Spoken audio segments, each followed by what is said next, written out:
剛才我哋聆聽第一篇讀經，係舊約嘅列王紀上邊嘅第19章。當時嘅以色列人呢，藉住通婚同鄰近嘅國家嘅關係呢，得到鞏固，但跟住嚟呢，就產生啲不好嘅結果。點解呢？因為話背叛天主嘅時刻就係呢一刻開始。而當時嘅外邦嘅女子，佢迷惑以色列人要朝拜外邦人所供奉嘅巴爾神，為佢哋喺撒瑪利亞山上邊呢建造一個廟宇，而且仲要規定全國嘅所有人都必須要朝拜呢個外邦人嘅巴爾神。喺呢段嘅緊張時期，興起咗一位先知叫做厄利亞，佢嘅言辭非常之犀利。佢好快就意識到當時嘅外邦人嗰個皇后進行思想改造同埋殖民化。先知厄利亞直接干預同埋譴責當時嘅以色列人喺宗教同埋倫理生活嘅敗壞。儘管先知好努力、好勇氣同佢哋講，但係未能夠說服猶太民族保持對上主嘅信仰。喺呢個極度失望之際，有一日佢對天主話：我為上主萬軍嘅天主憂心如焚，因為以色列子民佢哋背棄咗你嘅盟約。就喺呢個背景底下，我哋剛才聽到呢個皇后要追殺呢個厄利亞先知，於是佢逃跑，通過曠野嘅路去到呢個上主嘅山。先知厄利亞感到好驚訝，就係上主唔喺暴風雨當中，亦都唔喺地震火裏邊。烈火之後有微風細雨，原來天主以一個全新嘅方式去顯示自己。喺安靜中，先知接受咗上主嘅啟示，亦都踏上新嘅信仰旅程。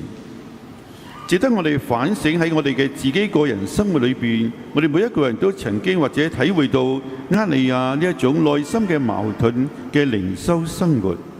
只要我哋能夠翻返你個內心嘅安靜當中，我哋從內心嘅安定可以拒絕外在好多嘈吵嘅聲音，而人喺內心深處只能夠反省到聖經同埋福音帶嚟嘅好消息，只能夠真正咁聽到上主嘅聲音。喺上個星期日彌撒之後呢，蔡神父帶咗我哋座堂24位嘅輔祭3日2夜去咗澳門。唔係玩亦都唔係去遊山玩水，進行一個朝聖。特別佢哋去探訪一間以前曾經服務麻風病院嘅地方，了解當時嘅神職人員、服務人員嗰種愛心態度。佢哋坐嘅唔係坐私家車，佢哋坐公共嘅汽車，或者好多時要行路嘅，使到參加者能夠喺一個困難當中去體味到福傳唔係咁簡單，點樣了解呢個福傳嘅傳承？當然亦都有輕鬆嘅時間，食下雪糕玩下遊戲。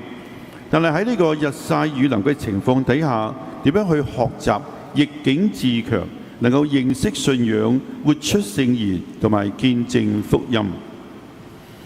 今日我哋聆聽嘅係馬竇福音嘅第14章。呢一段嘅福音寫唔係淨係講奇蹟，而係用聖經嘅説話圖像嚟表達耶穌究竟佢係邊一個。講到咗傍晚喺聖經嘅語言當中，象徵耶穌一日嘅結束，係佢單獨咁上山祈禱嘅時間，係佢遠離群眾嘅時刻，係佢同天主進行交流嘅時刻。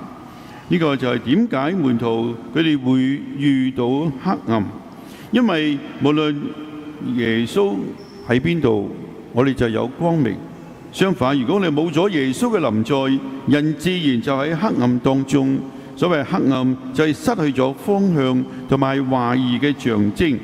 正係呢種情況底下，信友感到疑惑。喺某一個時刻，喺面對信仰挑戰嘅人，佢哋會覺得自己好孤單。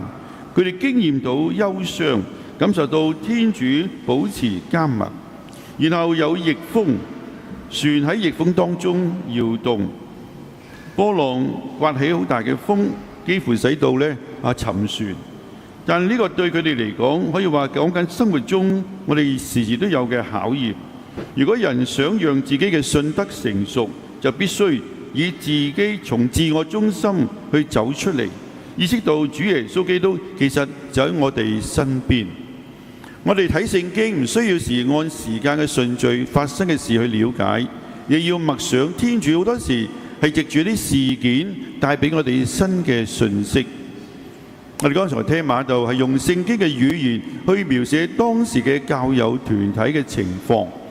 喺嗰刻嘅時候嘅教友，其實佢哋面對生活上好多嘅考驗同埋挑戰，外在嘅環境亦都使到佢哋感覺到好憂傷，尤其佢哋覺得揾唔到可以解釋嘅生活情況理由。當時呢，社會冇乜秩序嘅，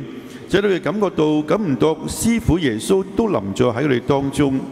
福音作者想啟示俾我哋聽，耶穌已經許諾，佢同門徒天天在一起，直到今世嘅終結。但呢種同在並唔係睇得見嘅身體上嘅或者實體上，而係描述復活嘅基督同佢新生命存在嘅狀態。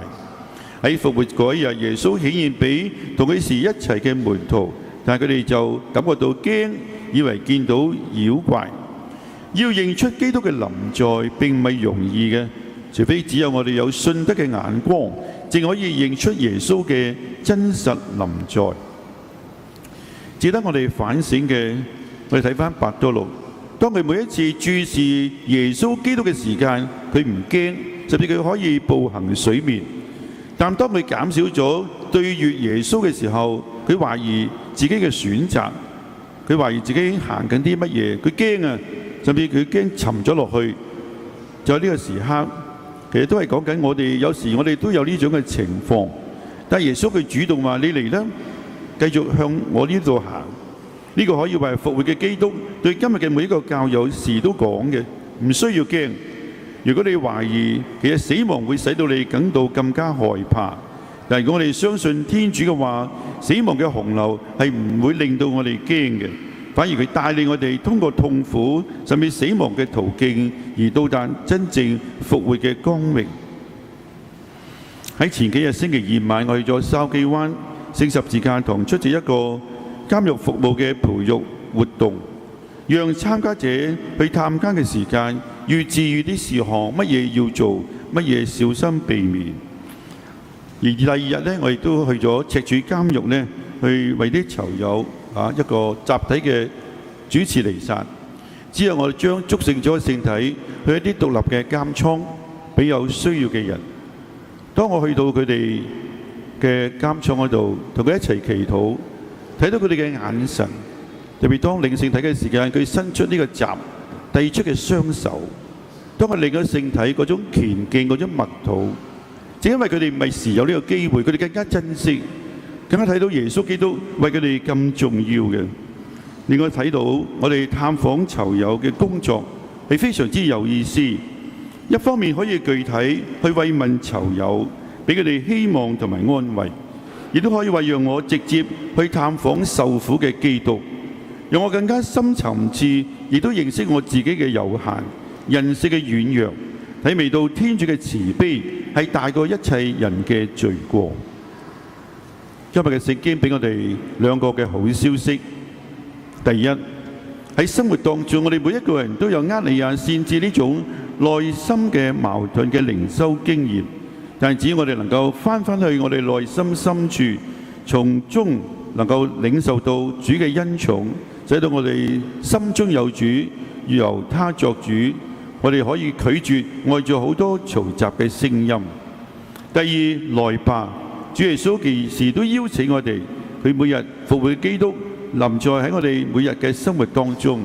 唔需要怕。如果我哋深信主嘅話，我哋能夠一齊克服生活上嘅挑戰。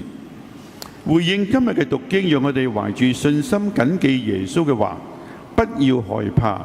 唔好讓自己成日沉淪喺呢一個失敗當中，要俾機會自己同埋其他人能夠重新企返起身，能夠重新起步，重新啟程，能夠重新生活。